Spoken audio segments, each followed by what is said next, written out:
Welcome to C.O.A.C.H LLC. If it don't apply, let it fly 2818 YouTube channel. Sharon is courageous, optimistic, authentic, compassionate, and humble. She is me. I am Sharon, and I'm coming to you live from Richmond, Virginia. I am wanting to share with you some knowledge, which I believe is the most powerful asset that we can have. It is with knowledge of self that we're able to self correct and avoid or loose ourselves from life's footholds we would refer to as adversity. Amen. Today's topic is near and dear to me as I want to discuss trauma and grief recovery. We're going to touch on what they are, acknowledge how they can impact us, and discuss some ways that we can move through those different stages to our winning season. Amen, amen, amen. Before I start, just a quick shout out to God for bringing me this far. It is He who is responsible for the smile that you see on my face in spite of the storms that are continuously brewing in my life.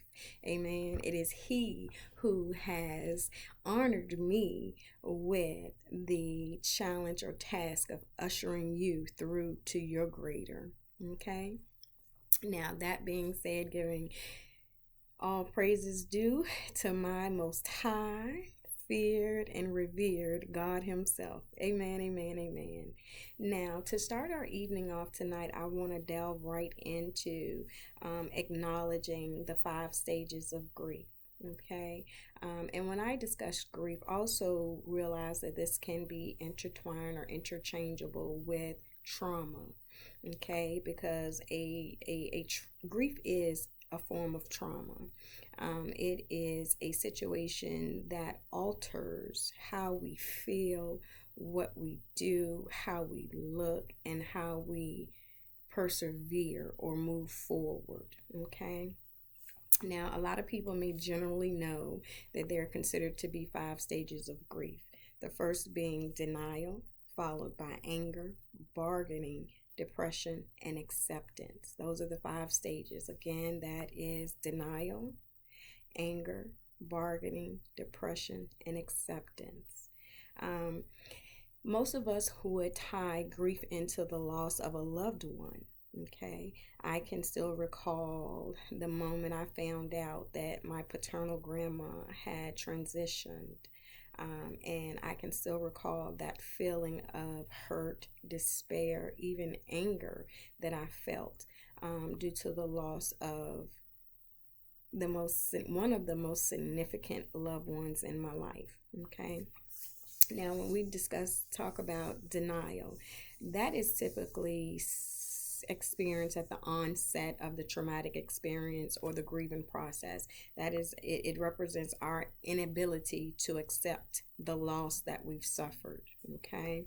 And it's self-explanatory. It's the fact that you just don't want to believe in what we know to be true, and that's whether it's someone has transitioned on to heaven, or just know that the grief process can be enacted due to the loss of a job, due to the loss of finances. There's a number of different things that can prompt you to begin the grieving process. A lot of people don't recognize this, but having a negative impact or having relationships close or dear to you be negatively impacted can create a feeling of grief as well. Okay. Now, once we've gotten past that denial period, meaning we accept the fact that the loss has occurred, not that we're okay with it, but we acknowledge that it has happened, we will sometimes gravitate to that feeling of anger, where we want to place blame, where we want to identify a contributing party or situation in which we can, I want to say, dwell on. You want to find blame. It has to be a reason why. I know a lot of the loss that I've experienced is due to my loved one's inability to take care of themselves medically. And naturally, when faced with their loss and the fact that it was due to medical incompetence, that angered me. I wanted to place blame in them. Why couldn't you take care of yourself? Why couldn't you follow the doctor's advice? A lot of us will get stuck there. It's that frustration, that feeling of not having what you once did and you've grown to be accustomed to having, that love, that encouragement, that support. Whatever that loss represented for you, we are typically angered by the fact that it is no longer there. Okay, and just for those who may not be familiar with the anger stage of grief, know that it is a normal process. Know that it is a coping mechanism. A lot of people will allow their anger to fuel them to continue moving on. And I will at a later time discuss what that looks like. Okay. So after we've gotten past that angry period, we then enter into the bargaining phase, or for me, I said the justification phase. You're trying to find ways to justify why this is happening. You're trying to find ways to undo what has already been done. And in that season, they say it's short-lived, because if I know when I got that phone call about my grandma, when I got that phone call about the passing of my aunt, who is my shining light and had always been, I remember having that little talk with God. I know they saying this is so, but you know what I need. You know what I need, and I beg of you to not let this be true. And if it is not true, if you can bring her back to me, then there is nothing I would do. That's what bargaining looks like. You're willing to do just about anything to undo what has already been done. Now, the most notable stage of grief or trauma recovery is that of depression. We know that loss takes a toll on us. We know that grief in of itself affects a lot of different things, which is fueled by depression. Depression is your inability to cope or manage the overwhelming feeling of loss that you've suffered. Okay. We know that can affect your appetite, that can affect your emotional output, that could affect your appearance. A lot of us, when we're in that depressed stage, we really just tap out and don't care about things that are normally important to us. We tend to withdraw from relationship or activities that normally we would garner strength from. And that's something, again, most of us can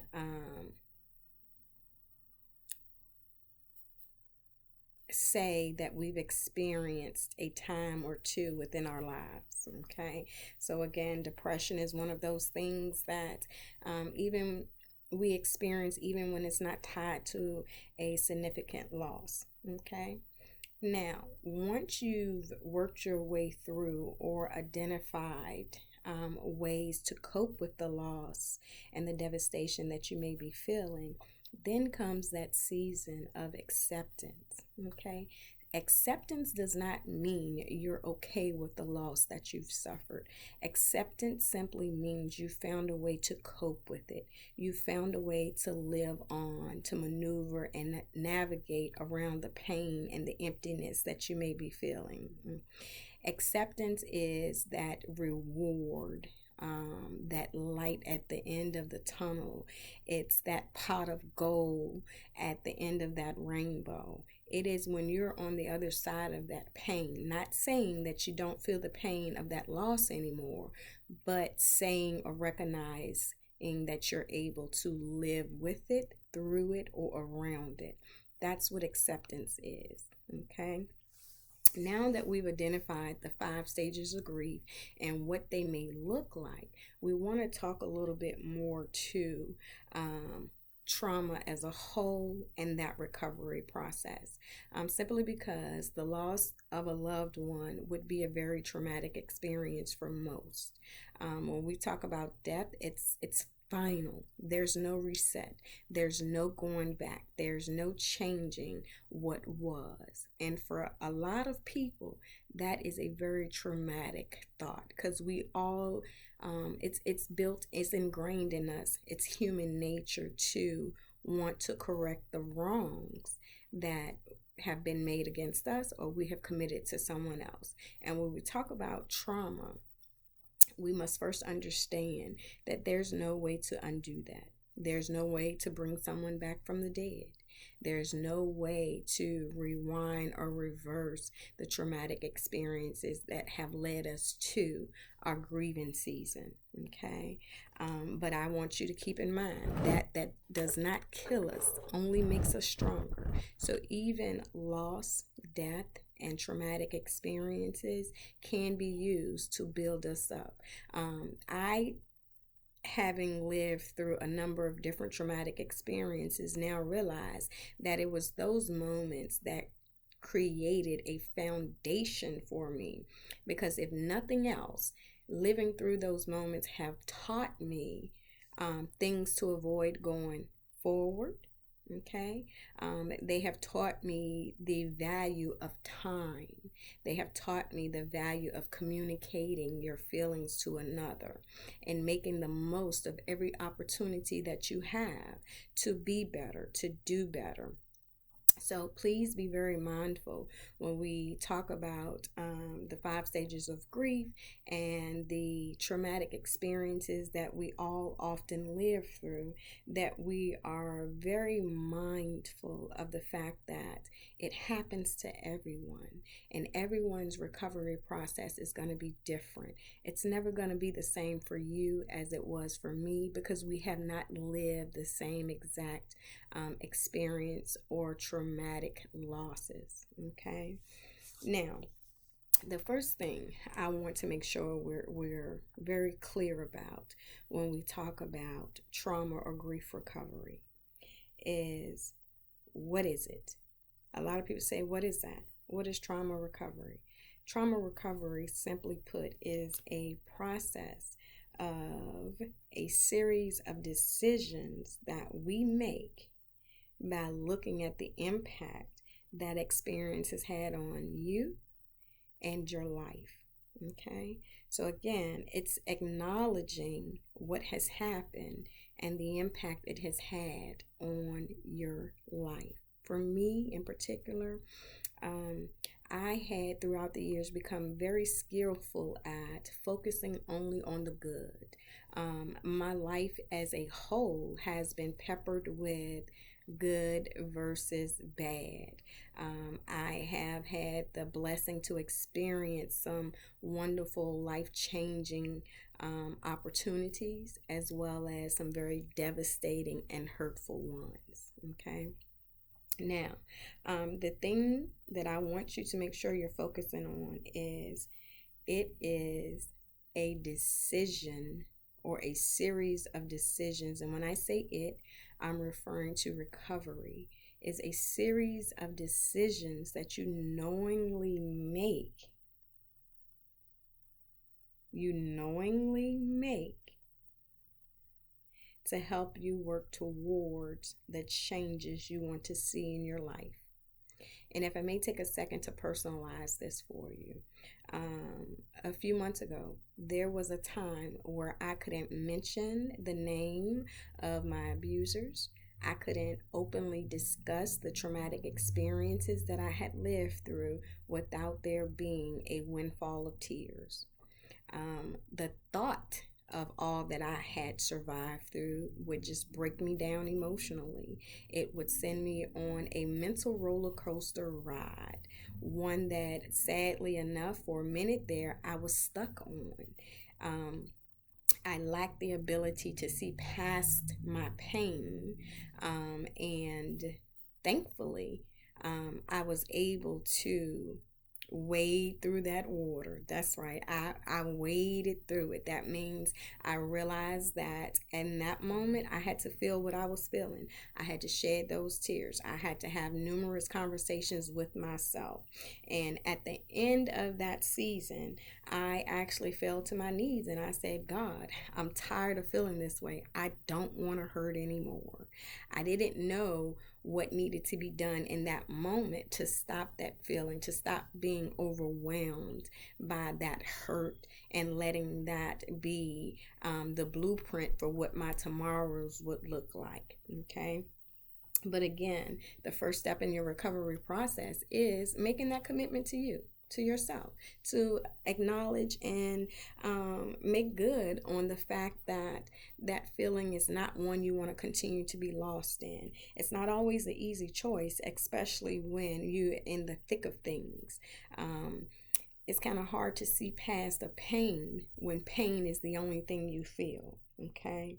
Now, that being said, one of the first things I had to do was once I made that decision to alter my thought process, to start working towards things that would lead me out of that dark place, you have to first create a safe environment. Emotionally, mentally, and figuratively. You have to position yourself in and around people that, again, you'll hear me say all the time, pour into you. There are some people that will dismiss the pain that you feel, and I know when you're going through something that kind of adds fuel to the fire. I felt that as a recovering victim from domestic violence. One of the things that hurt me most was the feeling of not being heard, the feeling of not being seen, the feeling of being dismissed as if I wasn't important, as if my person had no value. So that being said, and it was God's will. I can't even say I did it, because a lot of the relationships that had to be severed, the ties that had to be severed, the disconnections that needed to be made, it was not of my doing. It was actually those relationships and those ties that I had fought so hard to maintain and hold on to, that God himself revealed to me was taken away from what the good works he was building up in me. So when I say create a safe environment, if you know someone isn't giving you what you need in a positive manner, it's okay. It's okay. Some people just aren't meant to go where you grow. So that's okay. We can't always do the same thing when we expect something different. So again, make sure you're shoring yourself up with people that are going to pour into you, people that are going to support you, people that are going to genuinely love and display admiration for you, your growth process, and your healing.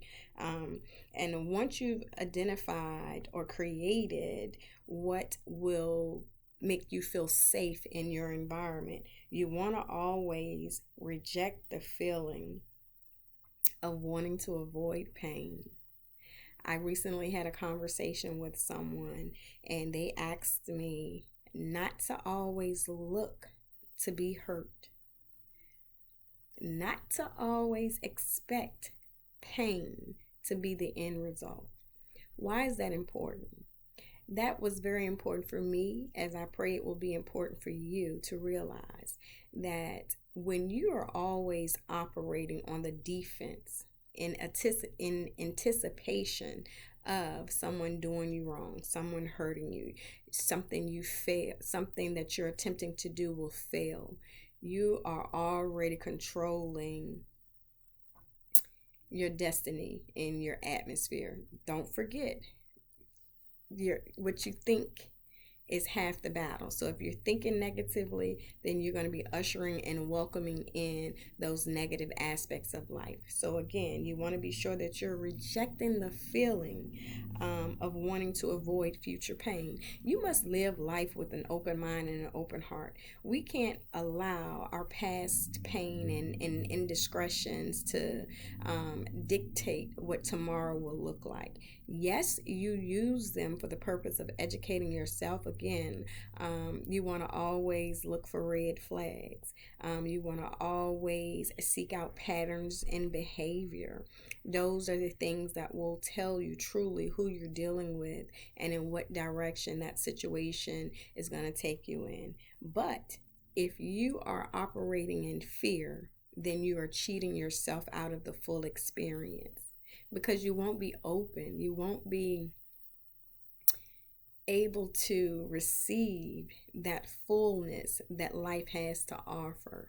I know a lot of us can associate the fact that we've experienced some bad relationships, and we recognize, or on this, when we feel like we recognize some of those same traits in someone new, or some of those same behaviors in someone new, we automatically hands up, red flag. You can't go any further. Um, and that's sometimes, not all the time, but sometimes a disservice to you. Because not everybody that does the same thing is going to act the same way. For all of us car owners, all of our cars need oil changes, right? Do we all go when they say on the 3,000 mark? Some go at different times. Some drive different vehicles. Some require more or less maintenance. And the fact that I'm trying to get you to see is that just like with different vehicles and different maintenance requirements, your relationship and moving past the pain is going to be different for everyone. So don't cheat yourself by expecting or anticipating someone's going to fail you based on a past hurt or based on a past pain. Okay? Now, the ultimate goal in recognizing, one, what has created the trauma, whether it be grief, whether it be loss of a relationship, whether it be financial issues, all of these things again contribute to an individual having a traumatic experience. I want you to know that when you're moving through this phase in your life, and you're addressing your grief that you're experiencing, I want you to move through that, keeping the ultimate goal in mind, which is reaching a point where your trauma or your grief becomes a part of your life story, but no longer controls you. That's right. You want to get to a place where the loss of that loved one who significantly changed your life is not all that you see or feel. The pain generated from that does not consume you. You want to make sure that you're allowing yourself the space and the time to feel what you're going to feel, because hurt is inevitable when we consider the losses that we suffer during the course of our lifetime. There's no way to avoid that. But at the end of the day, while we know these are things that we're going to experience for one reason or another, we want to stop, take a quick review of where you began compared to where you are now and where you want to be. At the end of the day, the ultimate goal is not to allow that loss, that grief, or that traumatic experience to control you, meaning, are you still in that place where you can't eat, you can't sleep, you can't communicate? Are you still in that place where you're withdrawn and isolated? That's control in a negative way. Now, if you're someone like me, that once I get past that period, or once I am able to cope with those feelings and they no longer encapsulate me, then I use that as a building block. Again, I've gotten to a place where I allow the traumatic experiences that I have lived through to be the foundation from which I thrive off of. to have someone look me in my face as a young child and tell me you'll never be nothing, you'll never have nothing, you ain't never going nowhere. I let things like that motivate me. It may not always seem that way on the surface of things because, like everybody else, I'm an emotional creature. I have feelings, I have hopes, dreams, and desires, and when those things are attacked or stomped on, it takes a toll on me because I'm human first. I'm all flesh and bones before I'm anything else. Now, instead of letting that hinder you, let that be what you thrive towards discounting. For everybody that tells me I can't do something, that makes me work extra hard to prove to me, not them, because it doesn't matter what they think, what they feel.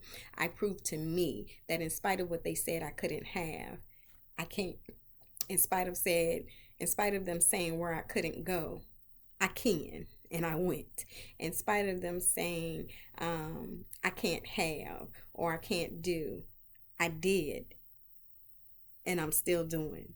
Okay, so being aware of or keeping your eye on the end game is what's gonna help you develop coping mechanisms to move you through those uncomfortable moments. It's not going to say that you're not going to look up one day and still be brought to tears by the thought of what you lost, because I still have my moments. But what it does say is I'm more mindful of the impact that those traumatic experiences have had on me. And once I acknowledge the fact that it cut me deep, it hurts me, and it also contributed to shaping and molding me for the good and for the bad. A lot of people don't realize that when you live through trauma, it can do a number of things to you mentally and emotionally. It made me dependent on the love and acceptance of other people more than I depended on myself. Thankfully, I'm at this season in my life where I now realize and recognize that I was simply waiting for a love that only God knew I needed, and that was me. He was waiting on me to love myself. And when you reach the end of your grief journey, knowing that there is no timeline, knowing that there is no proper way to do it, it's all about what you feel and what you're comfortable with, you will reach that other season in which you can acknowledge the loss. You will still grieve or mourn for those that we love, but you'll also replace that pain and inevitable suffering with thoughts of joy, remembrance, honor, and praises for the time that you did have. That's what you want to focus on. A lot of us who lose loved ones, those same loved ones that have passed on are tied to a lot of our future plans, a lot of our future hopes and dreams. And sometimes it can be hard to accept that they won't be here to celebrate or participate in those moments that you all so lovingly looked forward to and planned for. But the good news is, while they are not here, you are. While they may not be here, you are. Use what you have in order to make the most of what's left. I am a firm believer in honoring those angels that have gone on before me through my thoughts and my actions. I have the blessed position of being one of the first grandchildren on both sides of my family, one of the first granddaughters on both sides of my family. And with that, I've had the beautiful honor of having them pour into me their hopes, their dreams, and their aspiration for what our family would be as a whole. And I use that as my driving force. While there's still days where I miss their physical presence, I know their spirit is always guiding me and ushering me on. I used to tell people all the time that shortly after my aunt passed, anybody that knows me knows she was my anchor. That was my everything. She was like my best friend, my aunt, my mom, my grandma. She was my everything. She was the glue that held our family together as a whole. She was the one that would pick up the phone and make that phone call, no questions asked. She wanted to see your face on Sunday. And if you didn't show up, if she had to come looking for you, it would be hell to pay. She was that aunt to me. And I know on the onset of her passing, some of us were gifted a piece of a flower that she had. That's a Wyatt woman's thing. We tend to do a lot of cooking and have those green thumbs. And I can remember what started off as a leaf grew to become a tree. And on my most difficult days, those challenging moments, whether it was work, home, love, finances, whatever it would seem that on those days I would come in and look at that plant and I would see a new leaf. I would see a new bud. I would see it had grown a little bit taller. I would see that it had sprouted a vine in a different direction. There was always something about that flower that reassured me that what I was going through, it too shall pass. Okay?